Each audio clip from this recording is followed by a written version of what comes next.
আপনারা জানেন একটি তরতাজা প্রাণ এঞ্জেল চাকমা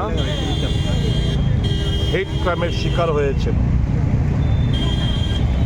এটা কোনো বিক্ষিপ্ত ঘটনা নয়, সারা ভারতবর্ষ জুড়ে এই হেট ক্রাইম এর ঘটনা প্রতিদিন ঘটে যাচ্ছে। বাংলা ভাষা বললে বাংলাদেশি, ছোট চোখ কিংবা নাক ভোঁতা দেখলে তারা চাইনিজ,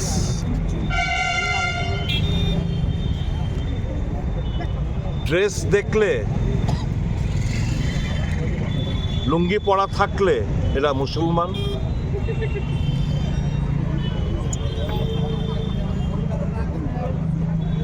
দেশের অভিভাবক যখন তার কথাবার্তায় তাদের বিচারধারার মধ্যে যখন ঘৃণা ছড়াতে ওনারা ব্যস্ত, স্বাভাবিকভাবেই আগের হাল যেদিকে যায় পেছনের হাল সেদিকেই যায়। প্রধানমন্ত্রী যখন বলেন পোশাক দেখে বুঝতে পারেন কে কোন ধর্মের লোক, কে কোন বর্ণের লোক, তো স্বাভাবিকভাবেই ওনারই ছাত্ররা ছোট চোখ কিংবা নাক একটু ভোঁতা হলে, গায়ের রং পরিষ্কার হলে এদেরকে চাইনিজ হিসেবে আখ্যায়িত করবে। এরকমভাবেই তো চিহ্নিত হচ্ছি আমরা ভারতীয়রা। বাংলা ভাষা বললে বাংলাদেশি হয়ে যায়। এই যে ঘৃণার যে বীজ সারা দেশে রোপণ করেছেন, তারই ফসল হচ্ছে এই হেট ক্রাইম, তারই ফসল হচ্ছে এই এঞ্জেল চাকমার মতো একটি তরতাজা প্রাণ অকালে কেড়ে নিয়েছে হায়নারা। আজকে ত্রিপুরা প্রদেশ কংগ্রেস, আপনারা জানেন আমাদের দেশের জননায়ক রাহুল গান্ধী এই মর্মে উনি একটি টুইট বার্তা করেছেন। আগামী 2 তারিখ নর্থ ইস্টার্নের যতগুলো যুব কংগ্রেসের সভাপতিরা রয়েছেন ওনারা আসবেন, একযোগে যাবেন। 3 তারিখ ওই ভিকটিমের বাড়ি, সেখান থেকে এসে আপনার সঙ্গে, আপনার সাংবাদিক বন্ধুদের সঙ্গে সাক্ষাৎকারে সামিল হবেন।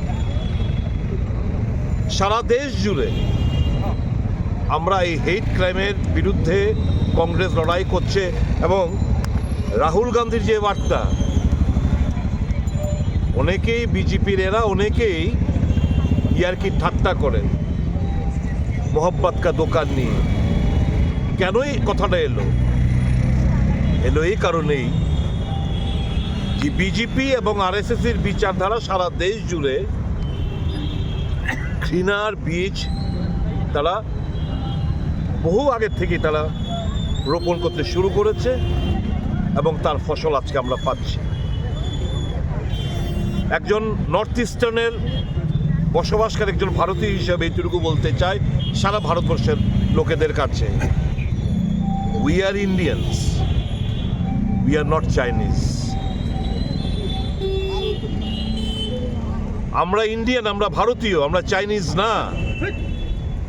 তিপ্রাসা চাইনিজ না, নাগাবাসীরা চাইনিজ না, সিকিমের এরা চাইনিজ না, অরুণাচল, মেঘালয় যারা বসবাস করে তারা চাইনিজ না। We are part and parcel of the great India.